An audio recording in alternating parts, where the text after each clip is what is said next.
MLC ఉన్నారు.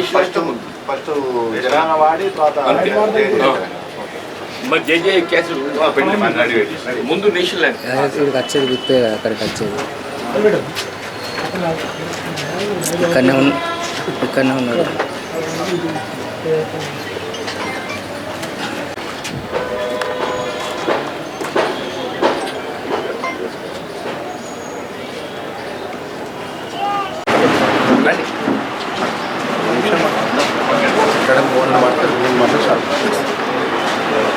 ఈరోజు తెలంగాణ ఆవిర్భావ దినోత్సవం సందర్భంగా స్థానిక ఇందిరాభవన్లో ఈరోజు ఘనంగా జెండా కార్యక్రమం జరుపుకోవడం జరిగింది.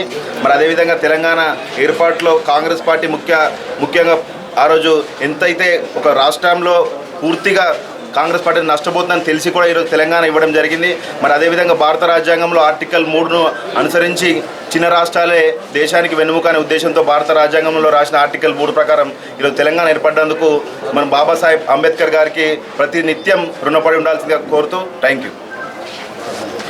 అదేవిధంగా ప్రభుత్వ రేపు లక్ష్మణ్ కుమార్ అన్న గారు కాంగ్రెస్ కుటుంబ సభ్యులందరూ కూడా పేరు పేరున హృదయపూర్వక శుభాకాంక్షలు తెలుపుతూ మరి 10 సంవత్సరాలు రాక్షస పాలన నుండి విముక్తి కల్పించినటువంటి మన తెలంగాణ రాష్ట్ర ప్రజలందరికీ కాంగ్రెస్ ఎన్నికల మేనిఫెస్టోలో ఏ విధంగా అయితే డిక్లేర్ చేసినారో అదేవిధంగా అన్ని పథకాలు అన్ని సంక్షేమ పథకాలు ప్రజల్లోకి తీసుకుపోవడం మాట వాస్తవం.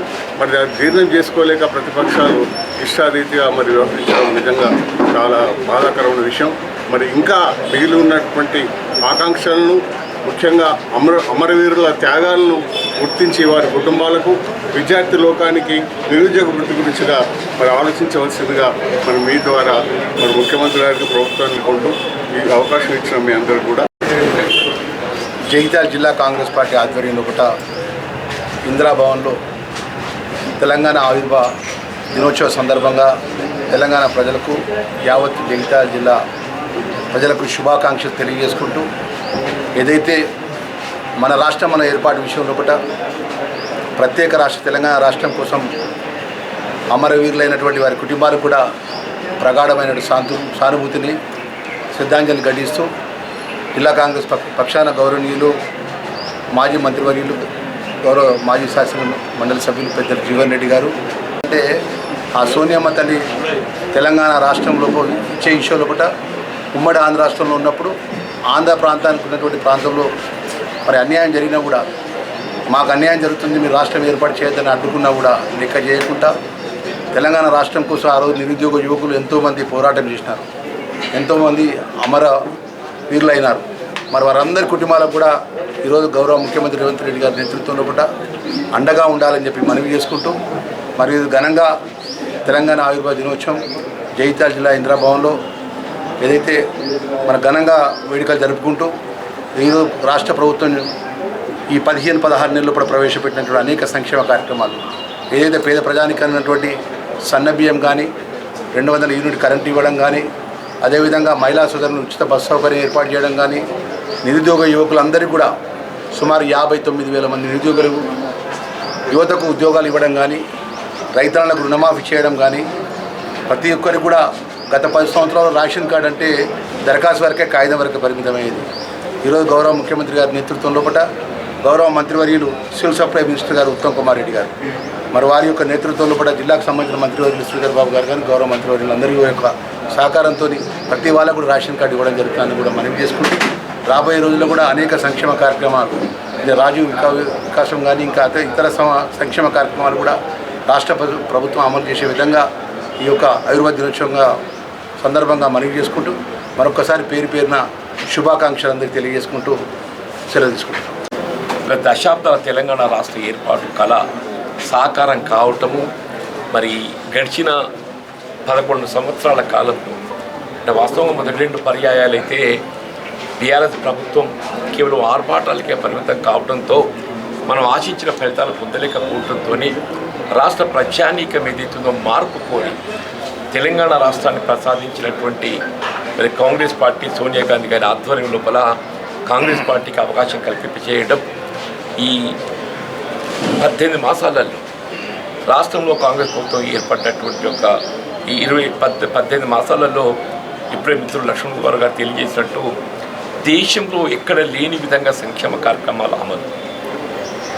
నాకున్నటువంటి ఒక సుదీర్ఘ ప్రజా జీవితం అనుభవంలో ఇలా ఇంత పెద్ద ఎత్తున సంక్షేమ కార్యక్రమాలు ఇవాళ ఏదైతుందో ఉచిత రవాణా సౌకర్యమే కానివ్వండి, ఇలా 200 యూనిట్ల వరకు ఉచిత విద్యుత్ సరఫరాలు కానివ్వండి, గృహ అవసరాలకు 500 రూపాయలకి కుకింగ్ గ్యాస్ సిలిండరే కానివ్వండి, మహిళల ఆర్థిక పరిపుష్టి కొరకు ఏదైతుందో ఉచిత వడ్డీ కార్యక్రమమే కానివ్వండి, ఇలా రైతాంగాన్ని రుణమాఫీ కానివ్వండి, పెట్టుబడి సమకూర్పు కానివ్వండి, మన వ్యవసాయ ఉత్పత్తులకు మద్దతు ధర కల్పనే కానివ్వండి, ముఖ్యంగా ఎక్కడ లేని విధంగా ఏదైతుందో వరిధాన్యం సన్న రకాలకు 500 రూపాయల బోనస్ అని చెప్పంటున్నాను. ఇక్కడ లేదు ఈ దేశంలో, కనీసం ఆలోచన కూడా లేదు చెప్పంటున్నాను.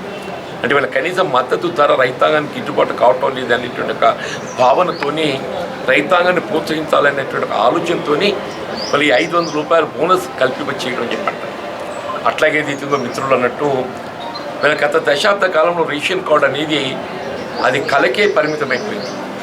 అటువంటి ఒక రేషన్ కార్డు ఏదైతుందో ప్రభుత్వ సంక్షేమ కార్యక్రమాల అమలుకు కొలబద్ద అని చెప్పంటున్నాను.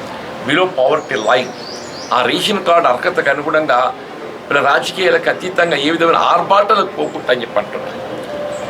ఇలా పంపిణీ చేయడం రేషన్ కార్డులు, అట్లాగే ఏదైతుందో మనం వినియోగించేటువంటి ఒక నిత్యావసర వస్తువులు ఇలా పబ్లిక్ డిస్ట్రిబ్యూషన్ సిస్టమ్ కింద ఏదైతుందో మనం ఇంతవరకు తినే ఆహారం బియ్యం ఏదైతుందో నాణ్యత ప్రమాణం లోపించడంతో వినియోగించుకోవటం మనకు సాధ్యం కాలేదు. కానీ ఇప్పుడు ఏదైతుందో ఆ విధంగా కాకుండా సన్న రకం సూపర్ ఫైన్ వెరైటీ రైస్ కల్పింపజేయడంతో అందరూ కూడా దాన్ని వినియోగించుకునేటువంటి ఒక అవకాశాన్ని కల్పింపజేయటం ఇది తెలంగాణ ప్రభుత్వం కాంగ్రెస్ పార్టీ యొక్క గొప్పతనం అని చెప్పని మరి తప్పదని చెప్పంటున్నాను. అట్లాగే ఇవాళ ఈనాటి నుండి ఏదైతుందో ఇవాళ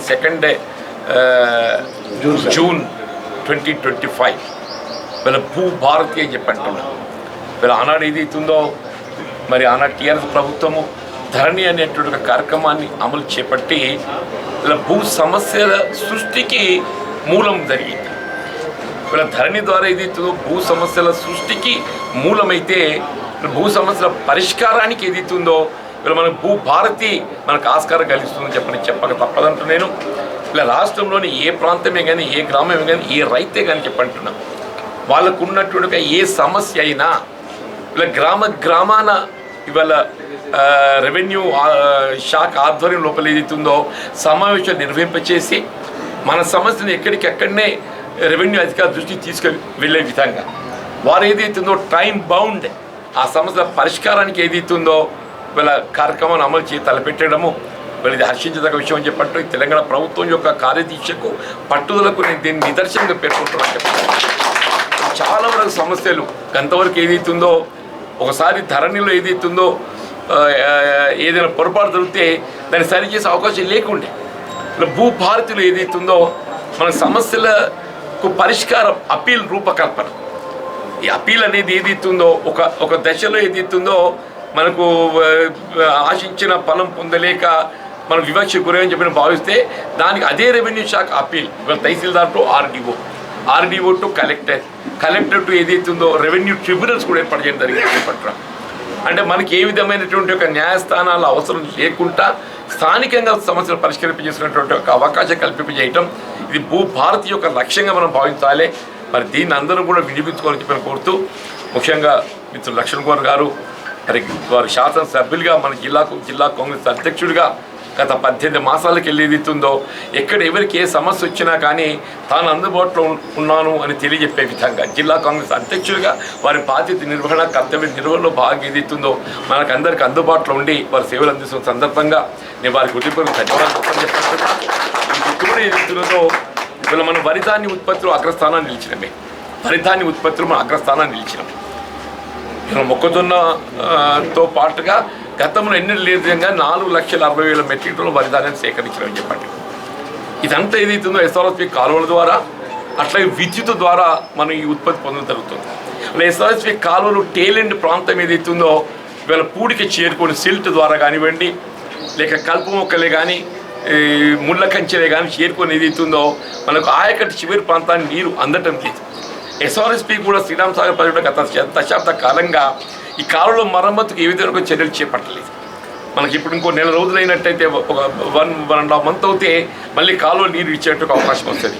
ఈ సందర్భంగా నేను మిత్రుడు లక్ష్మణ్ కుమార్ గారిని ఏదైతుందో ఎన్ఆర్ఈజిఎస్ ద్వారా జాతీయ గ్రామీణ ఉపాధి హామీ పథకం ద్వారా ఏదైతుందో కాలువల మరమ్మతు చేపట్టే అవకాశం ఉన్నది. సిల్ట్ ఇవాళ ఈ సిల్ట్ తీసే కార్యక్రమంతో ఏదైతుందో టేలెండ్ ఆయకట్టుకు నీరు చేరుకొని మన విద్యుత్ వినియోగంపై భారం తగ్గుతుంది. ఇప్పుడు టేలెండ్ ప్రాంతాన్ని కాలువ నీరు చేరుకోకపోవడంతో ఏదైతుందో రైతాంగము విధి లేక విద్యుత్ పైన పూర్తిగా ఆధారపడుతుంది. మన కాలువల ద్వారా నీరు పొందగలిగే అవకాశం లభించినప్పుడు ఏదైతుందో విద్యుత్పై భారం తగ్గుద్ది. నేను మీరు ఏదైతుందో గౌరవ జిల్లా కలెక్టర్ గారికి తగు సూచన చేసి వాళ్ళ ఎన్ఆర్ఈజిఎస్ ఈనాటి నుండి ఓన్లీ కాలంలో ఎస్ఆర్ఎస్పి డిస్ట్రిబ్యూటరీ సిస్టమ్ కానీ ఫీల్డ్ ఛానల్స్ కానీ వాటి మీద దృష్టి కేంద్రీకరించి 2 మాసాలు ఏదైతుందో మనము కార్యక్రమాన్ని అమలు చేయగలిగినట్టయితే ఇటు వ్యవసాయ కూలీలకు ఉపాధి లభిస్తుంది, అటు రైతాంగానికి ఏదైతే కాలో చివరి ప్రాంతానికి నీరు చేరుకునే అవకాశం లభిస్తుంది. కాబట్టి మరి మన